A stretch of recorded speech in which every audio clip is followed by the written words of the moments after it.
Friends, how have you been holding up? I know this stretch of sociology optional preparation can feel quietly punishing. Hours of reading, hours of answer writing, the slow worry about whether any of it is converging into rank. So, before anything else, take a breath with me. You are preparing for an examination that can rearrange the shape of your entire life, and that pressure is real. This is issue 36 of the Sociology Desk. We will keep it tight and useful. Two themes today, both ascending for Mains 2026. Both the kind of theme that an examiner waits to see how a candidate handles. First, the West Bengal Uniform Civil Code Bill and the politics of secularism. Second, the United Nations work on the feminization of aging. By the end of this, you will know exactly which concept and which thinker to plant in your answer, and the precise move that separates a top script from a middling one. Our first event, the Suvendu Adhikari government in West Bengal, has tabled the Uniform Civil Code Bill 2026, and alongside it has announced an anti-conversion law and new laws targeting what it calls love jihad and land jihad. For sociology optional, this is not a constitutional law question. It is a paper 1 unit 8 question on religion and society, specifically the subunit on religion in modern society, secularization, religious revivalism, and fundamentalism. The candidate who reads this only as a current affairs item will write a civics answer. The candidate who reads it as a structural event will write a sociology answer. That difference between civics and sociology is the entire point. Now, here is the move. In the Western sociology of religion, secularization is treated almost as a one-way street, religion withdrawing from public life as modernity advances. That is the Comte to Brian Wilson story. But in India, secularization has never been a linear retreat. It is a contested rearrangement of three things: the state, religion, and minorities. When a state government tables a uniform civil code while simultaneously announcing an anti-conversion law and surveillance categories like love jihad and land jihad, religion has not withdrawn from public life. It has been redeployed as a category of state action. If you write this as evidence that India is secularizing, you have misread the event. The correct framing is that secularism itself is being repurposed. Your primary anchor for this answer is the Indian sociologist T. N. Madan. In his 1987 Economic and Political Weekly essay, Secularism in Its Place, Madan argues that the secularism India inherited is a post-Reformation Western category. It assumes that religion is something you can confine to a private corner of life. But in Hinduism, in Islam, in the Sarna tradition of Bengal's tribal communities, religion is not residual or private. It is constitutive of how kinship, inheritance, and marriage are imagined. A common civil code that overrides these is not modernizing tradition, it is misrecognizing it. The quotable formulation you should keep ready, paraphrased, is this: secularism in South Asia is a gift of minorities to themselves, but it cannot be enforced upon majorities for whom religion is not separable from social life. Use that line in your answer, and the examiner will know you have read Madan. Your second thinker is Ashish Nandy.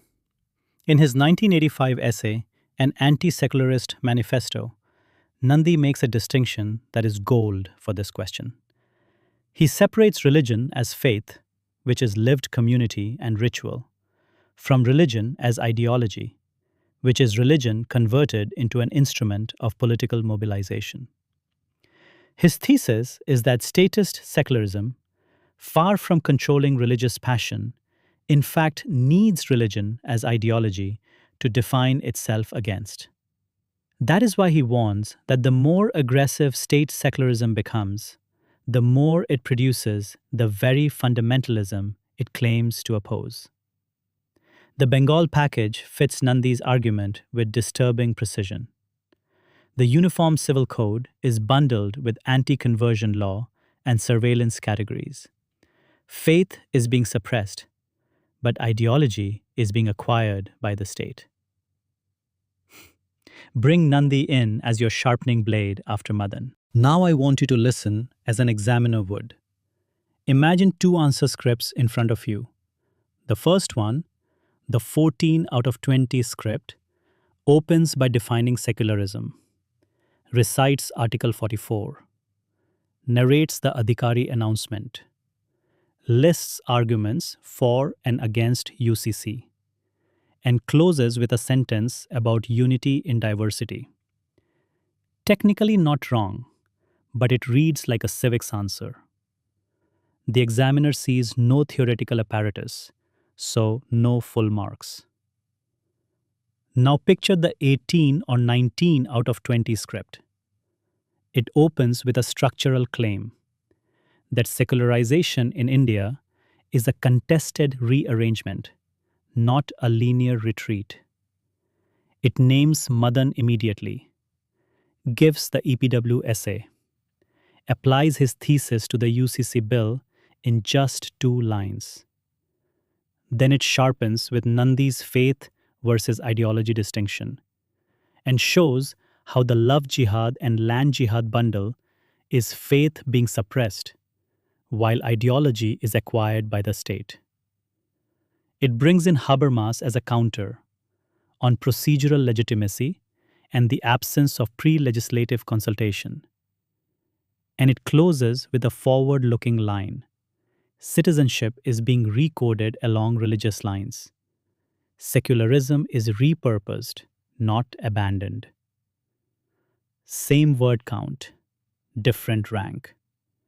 The refrain to remember is this: the current event is your evidence. The theory is your destination. And here is the probable question in the exact UPSC style. 20 marks, paper 1, contemporary application. Quote, secularism in India is less a settled constitutional principle than a contested terrain of state power. In the light of recent personal law reforms in Indian states, critically examine.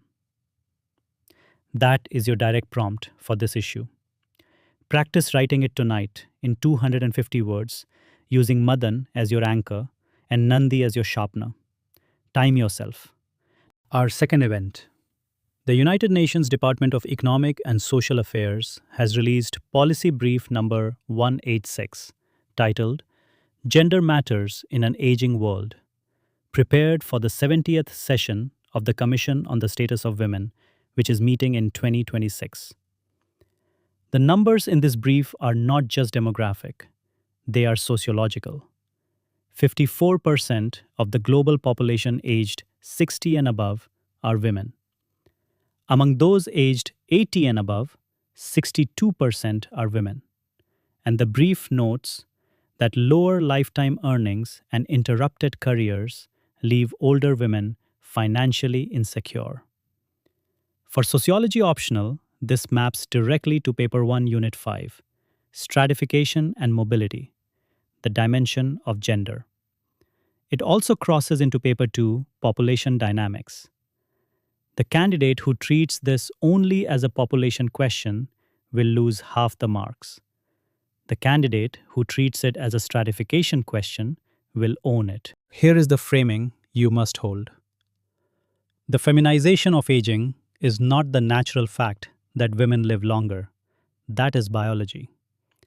The sociological fact is that this longevity is unaccompanied by redistribution. Women have lower lifetime earnings, interrupted careers, weaker pension coverage, and they have absorbed unpaid care work across their adult life. When they reach the late phase, they have outlived their husbands, but they have not accumulated equivalent assets or insurance. Longevity without redistribution then converts gender into a slow, late life impoverishment.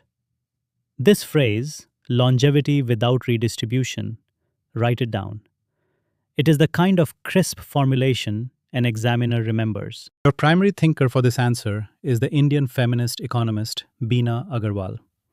In her work, especially A Field of One's Own from 1994, Agarwal develops what is called the bargaining model of the household.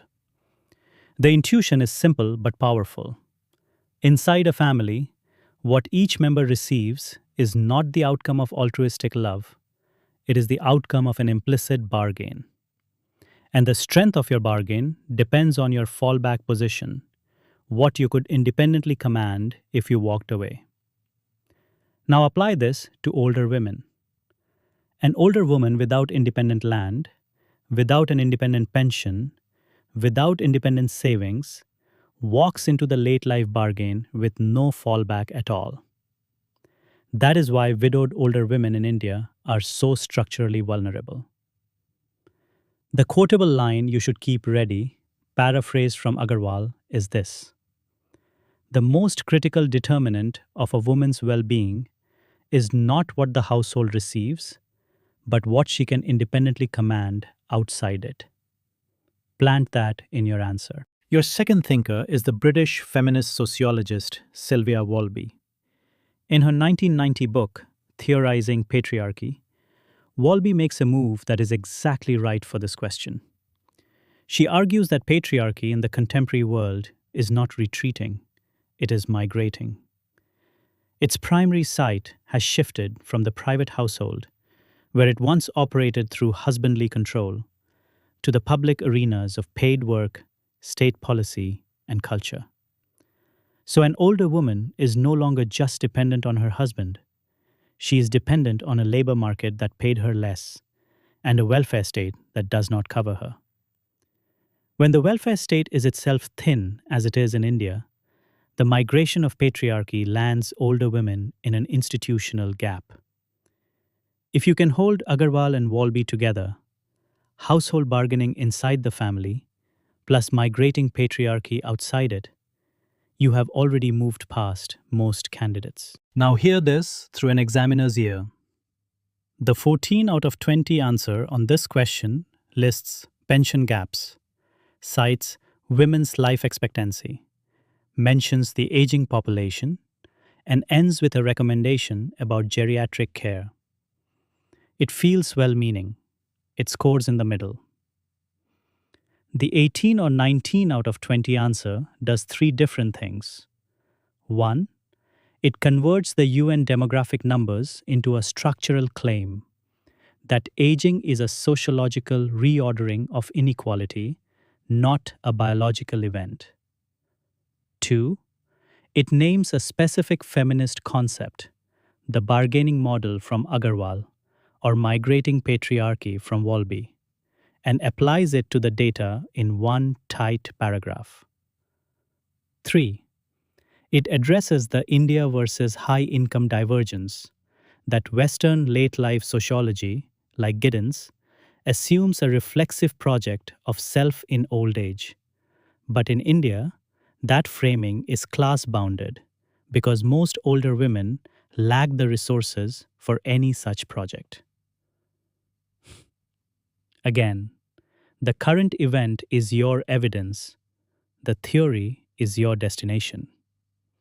The candidate who can sync this 2026 UN brief with the right thinker is the candidate who walks into the rank list.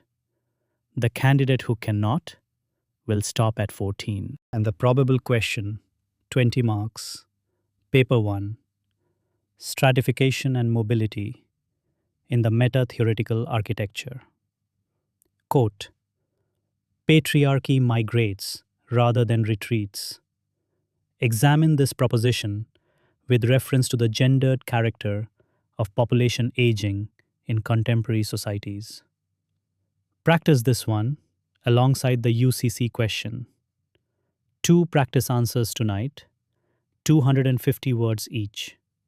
That is the discipline that separates a serious aspirant from a hopeful one. Quick revision. From the West Bengal UCC story, Anchor on T.N. Madan, Secularism as an Alien Construct, and Sharpen with Ashish Nandi, the faith versus ideology distinction. From the UN Aging Brief, Anchor on Beena Agarwal, the bargaining model and the fallback position, and Sharpen with Sylvia Walby, patriarchy migrating from private to public arena. In both answers, the same discipline applies. Open with a structural claim, not a definition. Name the concept. Attribute the thinker with the correct work. Use the event in one or two lines, as evidence, never as the story. Add a counter-thinker. Close with a forward-looking synthesis. The current event is your evidence. The theory is your destination. And that is issue 036. Before you go, one honest word. UPSC preparation is long, it is draining, and there are days when the schedule feels heavier than the syllabus itself. The aspirants who clear this examination are not the ones with the most talent. They are the ones who refuse to lose the day to fatigue. So, sit with the two practice answers tonight, exactly 250 words each, and let that be the small victory you carry into tomorrow. If you would like the full PDF brief for today, with the model answers, the answer skeletons, the flashcards, the quotation arsenal, and the examiner notes, drop your email address in the comments or write to the team at team@upscdesk.com and we will share the subscription details. Take care and write well.